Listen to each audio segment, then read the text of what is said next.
नमस्कार, चंडीगढ़ से आपका स्वागत है। मैं हूं गौतम देव शर्मा। आइए सबसे पहले नजर डालते हैं कुछ अहम खबरों पर। प्रधानमंत्री की अध्यक्षता में हुई भारत की सुरक्षा तैयारियों की समीक्षा के लिए उच्च स्तरीय बैठक।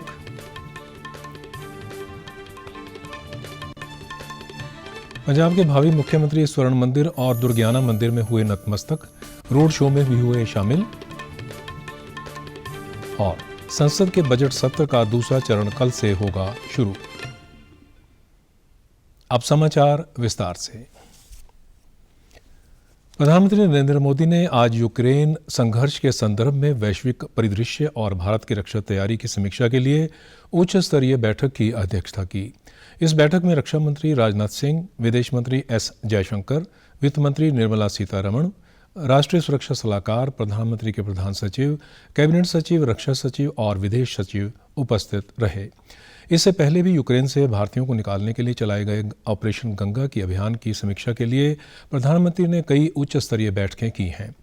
संसद के आने वाले बजट सत्र के दूसरे चरण के दौरान विदेश मंत्री द्वारा ऑपरेशन गंगा के संबंध में वक्तव्य पेश करने की उम्मीद है। आयुष मंत्री सर्बानंद सोनोवाल ने आज योग महोत्सव 2022 का उद्घाटन किया। इसका आयोजन दिल्ली स्थित मोरारजी देसाई योग संस्थान ने किया है।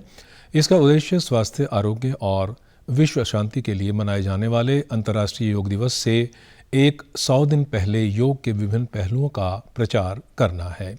संस्थान ने इस आयोजन के साथ 100 दिन का एक अभियान शुरू किया है, जिसके अंतर्गत विश्व के 100 शहरों और 100 संगठनों को कवर किया जाएगा। International Day of Yoga.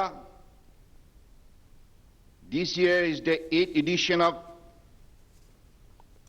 and following the footprints, this year Yoga Mahotsav is being organized by us to give a wider promotion and publicity to various dimensions of yoga and its utility, and also to make it as a mass movement to promote health, well-being and peace across the globe.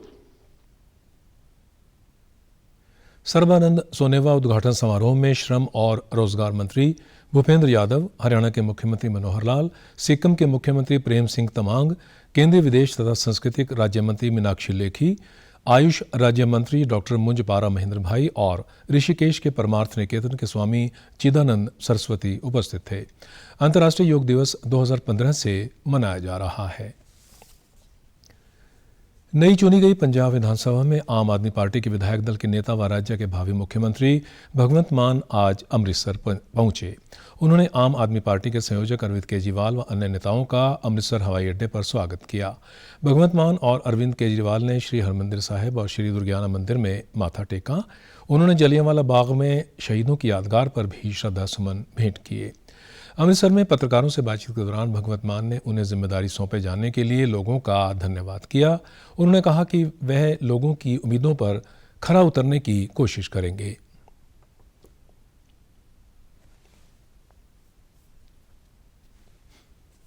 तो ਜਿਹੜੀਆਂ ਉਮੀਦਾਂ ਲੈ ਕੇ ਪੰਜਾਬੀਆਂ ਨੇ ਮੇਰੇ ਤੇ ਯਕੀਨ ਕੀਤਾ, ਪਾਰਟੀ ਤੇ ਯਕੀਨ ਕੀਤਾ, ਅਰਵਿੰਦ ਕੇਜਰੀਵਾਲ ਜੀ ਦੀ ਜਿਹੜੀਆਂ ਗਰੰਟੀਆਂ ਨੇ ਉਹਨਾਂ ਤੇ ਯਕੀਨ ਕੀਤਾ, ਅਸੀਂ ਉਹਨਾਂ ਨੂੰ ਪੂਰਾ ਕਰਾਂਗੇ ਔਰ ਪੰਜਾਬ ਨੂੰ ਦੁਬਾਰੇ ਪੰਜਾਬ ਬਣਾਉਣ ਦੀ ਜਿਹੜੀ ਲੜਾਈ ਹੈ ਉਹ ਅੱਜ ਆਸ਼ੀਰਵਾਦ ਗੁਰੂ ਸਾਹਿਬ ਤੋਂ ਹੀ ਲਵਾਂਗੇ ਕਿ ਸਾਨੂੰ ਪਰਮਾਤਮਾ ਸਮਰਥ ਬਖਸ਼ੇ, ਬਲ ਬਖਸ਼ੇ।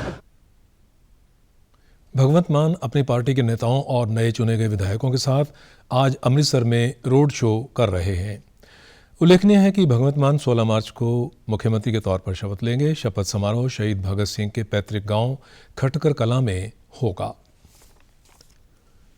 देश में मेडिकल की रिक्त स्नातकोत्तर सीटों को भरने के लिए केंद्र सरकार ने राष्ट्रीय परीक्षा बोर्ड को नीट पीजी 2021 की सभी श्रेणियों के कट ऑफ मार्क में 15% की कटौती के निर्देश दिए हैं।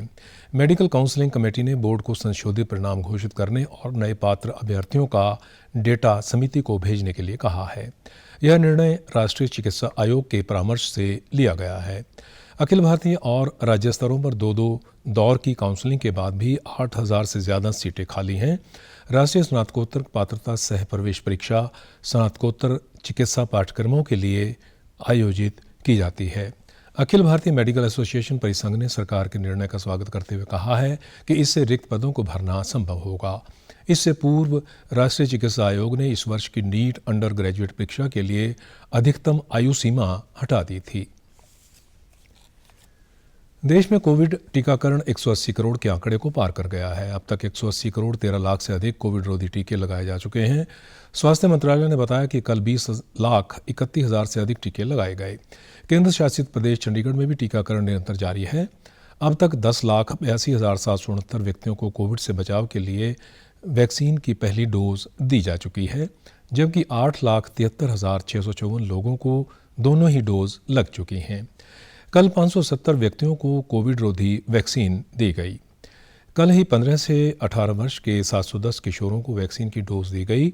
अब तक 59,680 किशोरों को वैक्सीन की पहली डोज चंडीगढ़ में दी गई है, जबकि 30,894 किशोरों को वैक्सीन की दोनों डोज दी जा चुकी है। इसी दौरान कल चंडीगढ़ में कोविड के 9 नए मामलों की पुष्टि हुई, जबकि 10 मरीज बीमारी को मात देकर ठीक हो गए। वहीं देश में कल 3,116 लोगों में कोरोना संक्रमण पाया गया। इस दौरान 5,000 से अधिक रोगी स्वस्थ हुए।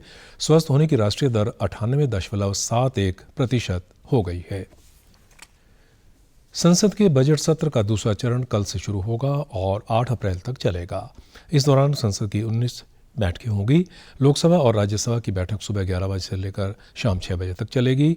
यह फैसला देश में कोविड संक्रमण में कमी को देखते हुए किया गया है। पहले चरण के दौरान कोविड महामारी की तीसरी लहर के कारण दोनों सदनों ने शिफ्टों में काम किया था।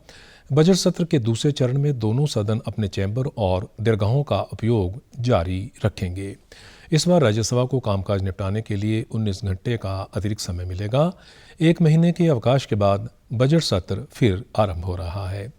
इस अवधि में संसदीय स्थायी समितियों से संबद्ध विभाग ने विभिन्न मंत्रालयों और विभागों की अनुदान मांगों की समीक्षा की। एम वेंकैया नायडू सोमवार को सदन में राज्यसभा की 8 सदाई समस्याओं के कामकाज का विवरण देंगे। बजट सत्र के दूसरे चरण में वित्त विधेयक 2022 प्रतिस्पर्धा संशोधन विधेयक, पेंशन कोष नियामक और विकास प्राधिकरण संशोधन विधेयक, राष्ट्रीय दंत चिकित्सा आयोग विधेयक 2022 और बंदी पहचान विधेयक 2022 सहित विभिन्न विधेयक पेश किए जाने की संभावना है। बजट सत्र का पहला चरण दोनों सदनों की संयुक्त बैठक में राष्ट्रपति रामनाथ कोविंद के अभिभाषण के साथ 13 जनवरी को हुआ था। 11 फरवरी तक चले पहले चरण में 10 बैठकें हुई थी। इसी दौरान राष्ट्रपति के अभिभाषण पर धन्यवाद प्रस्ताव और केंद्रीय बजट 2022-23 पर चर्चा हुई थी।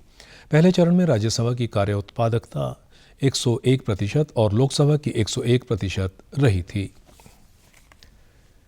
हरियाणा के मुख्य सचिव संजीव कौशल ने कहा है कि आगामी 19 मार्च से 4 अप्रैल तक आयोजित किए जाने वाले 35वें सूरजकुंड अंतर्राष्ट्रीय क्राफ्ट्स मेले 2022 के दौरान जम्मू कश्मीर थीम राज्य होगा तथा उज्बेकिस्तान फॉरेन पार्टनर होगा। संजीव कौशल ने 35वें सूरजकुंड क्राफ्ट्स मेला 2022 की तैयारियों के संबंध में वीडियो कॉन्फ्रेंसिंग के माध्यम से अधिकारियों की बैठक ली।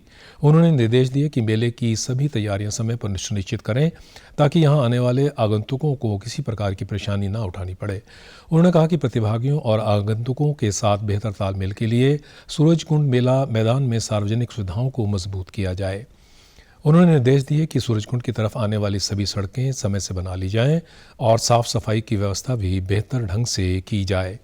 मेले के दौरान कानून व्यवस्था को बनाए रखने के लिए पर्याप्त मात्रा में पुलिस बल भी तैनात किए जाएं। उन्होंने सभी स्थानों पर बैरिकेडिंग और अन्य व्यवस्थाओं को लेकर भी निर्देश दिए। मेले में भागीदारी करने के लिए अभी तक 30 देशों ने सहमति दी है। पिछली बार आयोजित किए गए मेले में करीब 12 लाख पर्यटक आए थे और कारीगरों ने 12,000 स्टॉल्स लगाई थी। इस बार और अधिक पर्यटक आने की उम्मीद है। अब खबरें फटाफट। भारतीय निर्वाचन आयोग द्वारा एक पत्र जारी करके पंजाब में लागू चुनाव आचार संहिता तत्काल पावर से हटाने संबंधी आदेश किए गए जारी। पंजाब सरकार ने 122 से अधिक पूर्व मंत्रियों और विधायकों की सुरक्षा ली वापस। केंद्रीय मंत्री नितिन गडकरी ने कहा है कि ऑटोमोबाइल कंपनियां 6 महीने में फ्लेक्स ईंधन वाले वाहनों का निर्माण कर देंगी प्रारंभ। केंद्रीय माध्यमिक शिक्षा बोर्ड CBSE ने 10वीं कक्षा के पहले सेमेस्टर के परीक्षा परिणामों के बारे में स्कूलों को दी है जानकारी। कांग्रेस कार्य समिति 5 राज्यों के विधानसभा चुनाव में पार्टी की विफलता पर कर रही है विचार मंथन। कोरोना वायरस का खतरा अभी टला नहीं है, इसीलिए सभी से निवेदन है कि बाहर जाने के समय मास्क जरूर पहनें। सामाजिक दूरी बनाए रखें, बार बार अपने हाथ साबुन से धोएं और सैनिटाइज़र का इस्तेमाल करें। आप हमारे समाचार YouTube channel DD news Chandigarh, Facebook DD news Chandigarh और Twitter handle DD news CSD पर भी देख सकते हैं। इसी के साथ चंडीगढ़ से समाचारों का सिलसिला समाप्त होता है। अब मैं स्टूडियो से बाहर जा रहा हूं तो अपना मास्क पहन रहा हूं। आप भी जब घर से बाहर जाएं तो अपना मास्क अवश्य पहनें।